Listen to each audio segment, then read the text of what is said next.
بسم اللہ الرحمن الرحیم۔ السلام علیکم۔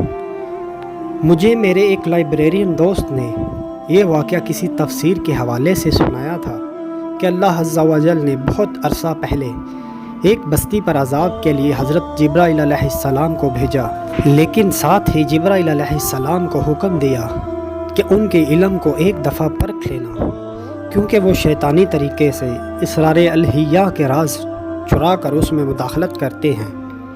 اس کے علاوہ بھی اس قوم میں بہت ساری برائیاں تھیں جن کی وجہ سے اللہ نے اس بستی پر عذاب کے لیے اس فرشتے کو بھیجا۔ یہاں ایک بات واضح کر دوں کہ حضرت عیسیٰ علیہ السلام کی پیدائش سے پہلے جنات ساتوں آسمان تک پہنچ جاتے تھے۔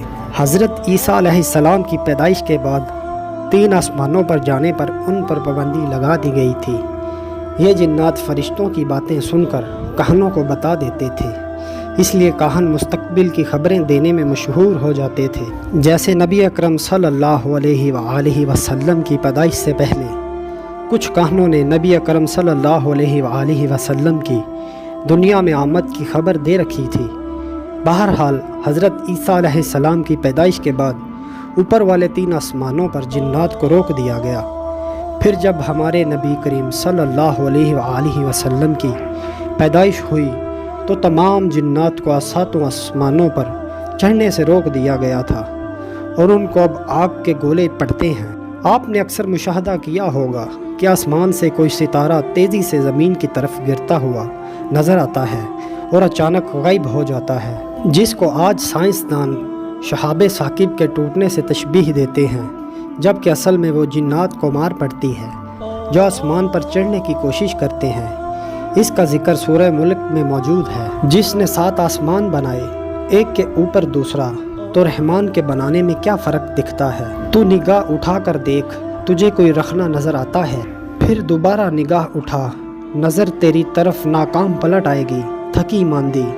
اور بے شک ہم نے نیچے کے آسمان کو چراغوں سے راستہ کیا اور انہیں شیطانوں کے لیے مار کیا اور ان کے لیے بھڑکتی آگ کا عذاب تیار فرمایا۔ تو اس قدیم قوم کی برائیوں میں سب سے بڑی برائی ان کی یہ ہی تھی کہ وہ شیطانی علوم سے شرک و کفر کے ذریعے اسرار الہہ میں مداخلت کرتے تھے، اور اللہ نے ان کو ڈھیل دے رکھی تھی۔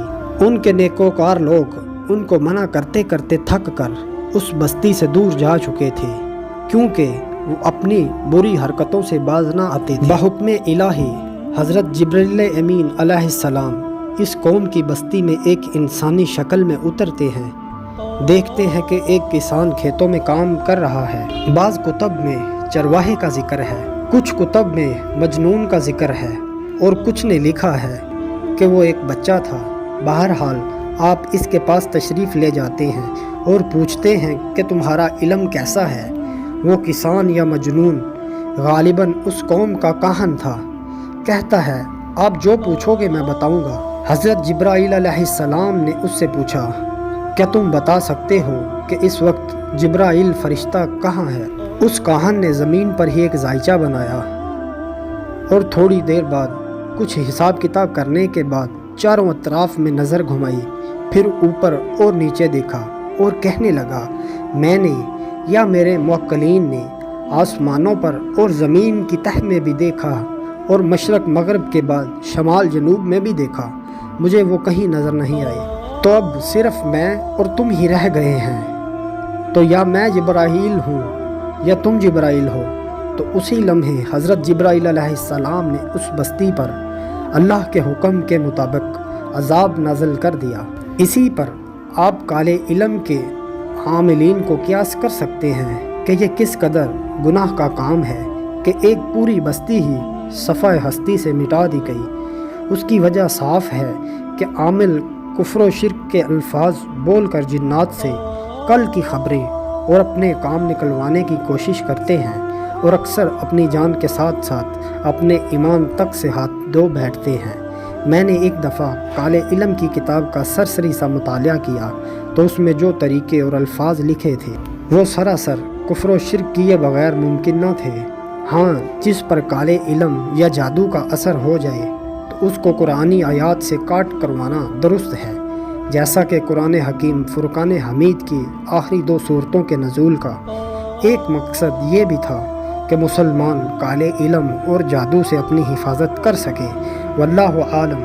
اللہ تعالی ہمارے مسلمان بھائی اور بہنوں کو کالے علم اور جادو کے اثر سے محفوظ رکھے اور اس کے کرنے والوں کو ہدایت عطا فرمائے، آمین۔